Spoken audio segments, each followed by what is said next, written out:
আসসালামু আলাইকুম ওয়া রাহমাতুল্লাহি ওয়া বারাকাতুহু। আলহামদুলিল্লাহ।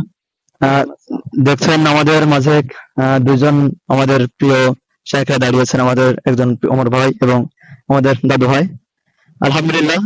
আমাদের যে ওমর ভাই খুবই চমৎকার একজন মানুষ, এবং সে আসলে যে কথাগুলো বলে আসলে খুবই সুন্দর লাগে। তো চলুন এর কাছ থেকে কিছু কথা শুনে নেই। আসসালামু আলাইকুম। ওয়ালাইকুম আসসালাম রহমতুল্লাহ বারাকাতুহু। কেমন আছেন প্রিয় ভাই? আলহামদুলিল্লাহ। আপনারা কেমন আছেন? আলহামদুলিল্লাহ। আমি আলহামদুলিল্লাহ আল্লাহর রহমতে অনেক অনেক ভালো আছি। তো আপনি বর্তমানে আলহামদুলিল্লাহ আপনার কথাবার্তা শুনলাম, খুব ভালো লাগলো, এবং আমাদের এখানে বেড়াতে আসছে জন্য তার কিছু কথাবার্তা শুনতেছি। তো সে খুব সুন্দর কথা বলতেছে, তার কথা শুনে আসলে আমার ভিডিওটা করার উৎসাহ লাগলো, কারণ তার সাথে আমার অনেক দিনের পরিচয়, প্রায় 1 বছরের। খুব সুন্দর কথা বলে, এবং তার কথার ভিতরে আলহামদুলিল্লাহ